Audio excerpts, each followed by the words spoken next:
அஸ்ஸலாமு அலைக்கும் வரஹ்மத்துல்லாஹி வபரகாத்துஹு. மீண்டும் ஒரு பாடத்தில் உங்கள் அனைவரையும் சந்திப்பதையிட்டு மிகவும் மகிழ்ச்சி அடைகின்றேன்.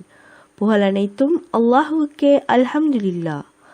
நாம் கடந்த பதிவிலே கத்முன் நுபுவத், இறுதி நபித்துவம் சம்பந்தமாக சில விடயங்களை பார்த்தோம். அதன் தொடர்ச்சியாக இன்று மஹப்பத்துர் ரசூல், நபி ஸல்லல்லாஹு அலைஹி வஸல்லம் அவர்கள் மீது அன்பு வைத்தல் சம்பந்தமாக சில விடயங்களை பார்க்க இருக்கின்றோம். முதலில் நாம் மஹப்பத்துர் ரசூல் என்றால் என்ன என்று விளங்கிக் கொள்ள வேண்டும். அதாவது மஹப்பத்துர் ரசூல் என்பது நபிகளார் மீது அன்பு வைத்தல் என்று பொருள்படும். அதில் வந்திருக்கின்ற மஹப்பா என்பது எம்மை விடவும்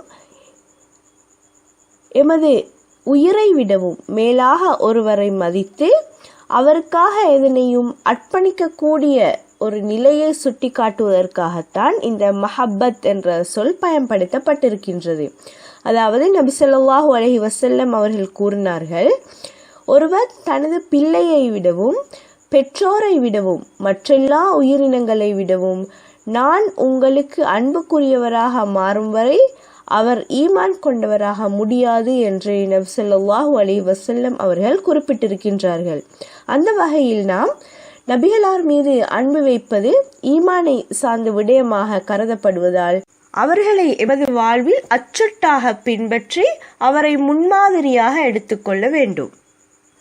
அல் குர்ஆன்ல அல்லாஹ் இவ்வாறு குறிப்பிடுகின்றான், நிச்சயமாக அல்லாஹ்வின் தூதரிடத்தில் உங்களுக்கு அழகிய முன்மாதிரி இருக்கின்றது. லகது கான லக்கும் ஃபீ ரசூலில்லாஹி உஸ்வத்துன் ஹஸனா என்று அல் குர்ஆன்ல அல்லாஹ் குறிப்பிடுகின்றான். எனவே எமது வாழ்வின் அனைத்து செயற்பாடுகளும் நபி ஸல்லல்லாஹு அலைஹி வஸல்லம் அவர்களின் வாழ்வை முன்மாதிரியாக எடுத்து அவ்வாறான வாழ்க்கையை தான் நாமும் வாழ வேண்டும் என்பதை இதன் மூலம் நமக்கு விளங்கிக் கொள்ள முடியும். நபி ஸல்லல்லாஹு அலைஹி வஸல்லம் அவர்களை வாழ்க்கை வழிமுறையாக ஏற்று ஒரு முன்மாதிரியாக வாழும் ஒரு மோமின்ட வாழ்க்கையை எடுத்துக்கொண்டால் தியாகம், அர்ப்பணிப்பு என்பது மிகவும் இலகுவான விடயமாகத்தான் காணப்படும். அந்த வகையில் ஒரு முறை ஸைத் இப்னு தஸீனா ரலியல்லாஹு அன்ஹு அவர்கள் கொலைக்களத்தில் இருக்கின்றார்கள். அவர்கள் கொலை செய்யப்பட போகிறார்கள். அந்த சந்தர்ப்பத்தில் காஃபிர்களின் தலைவனான அபு சுஃப்யான் ஸைத் ரலியல்லாஹு அன்ஹு அவர்களிடம் இவ்வாறு கேட்கின்றார்கள், ஸைதே, நீ இருக்கும் இதே இடத்தில் முஹம்மது ஸல்லல்லாஹு அலைஹி வஸல்லம் அவர்கள் நிறுத்தப்பட்டு அவர்களது கழுத்து துண்டிக்கப்படவும் நீ பாதுகாப்புடன் உமது குடும்பத்துடன் சேரவும் விரும்புகிறாயா என்று கேட்கின்றார். அந்த சந்தர்ப்பத்தில் ஸைத் ரலியல்லாஹு அன்ஹு அவர்கள் இவ்வாறு குறிப்பிடுகின்றார்கள், அல்லாஹ்வின் மீது சத்தியமாக நான் எனது குடும்பத்துடன் பாதுகாப்பாக இருக்க முஹம்மது ஸல்லல்லாஹு அலைஹி வஸல்லம் அவர்களுக்கு அவர்கள் இருக்கும் இடத்தில் அவர்களது பாதத்தில் ஒரு முள் தைப்பதை கூட நான் விரும்ப மாட்டேன் என்று பதிலளித்தார்கள். எனவேதான் முஹம்மது ஸல்லல்லாஹு அலைஹி வஸல்லம் அவர்களது தோழர்கள் அவர்களை நேசிப்பது போன்று மனிதர்களில் எவரும் நபி ஸல்லல்லாஹு அலைஹி வஸல்லம் அவர்களை நேசிப்பதாக நான் அறிய மாட்டேன் என அபு சுஃப்யான் அவர்களே ஒரு சந்தர்ப்பத்தில் கூறியுள்ளார்கள். எனவே இவ்வாறு சஹாபாக்களை எடுத்து நோக்கினால் முஹம்மது ஸல்லல்லாஹு அலைஹி வஸல்லம் அவங்களை அணுவாக பின்பற்றினார்கள். அதாவது அவர்களது சுன்னாவை அடுத்தடுத்த சந்ததிகளுக்கும் பாதுகாத்து கொடுத்ததும் நபி ஸல்லல்லாஹு அலைஹி வஸல்லம் அவர்கள் மீது வைத்துள்ள மஹப்பத்தின் வெளிப்பாடாகத்தான் காணப்படுகின்றது. ஒரு முறை உமர் ரலியல்லாஹு அன்ஹு அவர்கள் நபி ஸல்லல்லாஹு அலைஹி வஸல்லம் அவர்களிடம் வந்தார்கள். அல்லாஹ்வின் தூதரே, நிச்சயமாக எனது உயிருக்கு அடுத்து அனைத்தையும் விட நீங்கள் தான் எனக்கு பிரியமானவர் என்று கூறினார். அந்த சந்தர்ப்பத்தில் நபி ஸல்லல்லாஹு அலைஹி வஸல்லம் அவர்கள், எனது உயிர் எவன் கைவசம் உள்ளதோ அந்த அல்லாஹ்வின் மீது சத்தியமாக உமது உயிரை விட நான் உமக்கு அன்புக்குரியவராக மாற வேண்டும் என்றார்கள். அதன் பின்னர் அல்லாஹ்வின் மீது ஆணையாக நிச்சயமாக எனது உயிரை விட நீங்கள் நேசத்துக்குரியவர் என்று உமர் ரலியல்லாஹு அன்ஹு அவர்கள் நபி ஸல்லல்லாஹு அலைஹி வஸல்லம் அவர்களிடம் அழுத்தமாக சொன்னார்கள். அப்போது நபி ஸல்லல்லாஹு அலைஹி வஸல்லம் அவர்கள், உமரே, இப்பொழுதுதான் உமது ஈமான் பூரணமாகின்றது என்று குறிப்பிட்டார்கள்.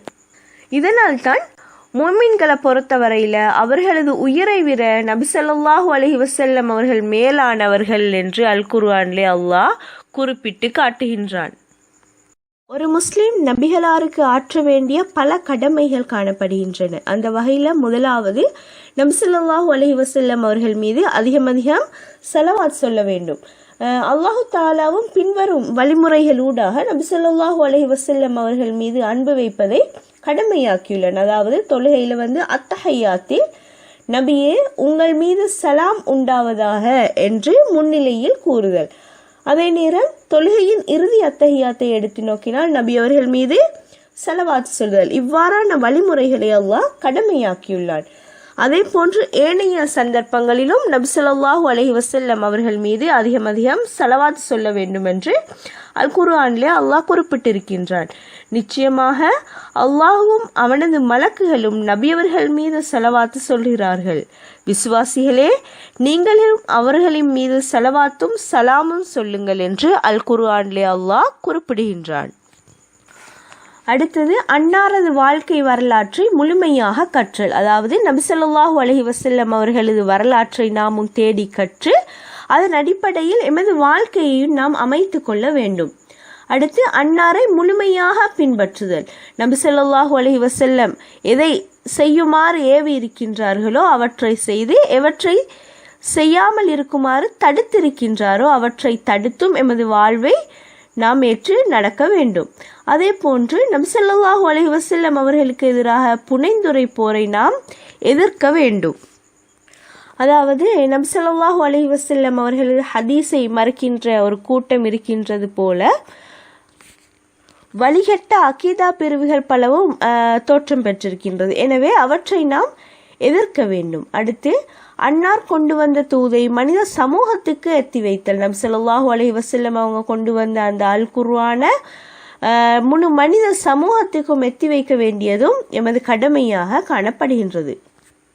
நபி ஸல்லல்லாஹு அலைஹி வஸல்லம் அவர்கள் குறிப்பிடுகின்றார்கள், இந்த உலகில் ஒருவர் யாரை அதிகமாக நேசிக்கின்றாரோ அவருடனே நாளை மறுமையில் அவர் இருப்பார். எனவே நாம் சற்று யோசிக்க வேண்டும். நாளை மறுமையில் நான் யாரோடு இருக்க வேண்டும் என்பதை யோசித்து அதன் அடிப்படையில் எமது வாழ்வை கொண்டு செல்ல வேண்டியது அனைத்து முஸ்லிம்கள் மீதும் கட்டாய கடமையாக காணப்படுகின்றது.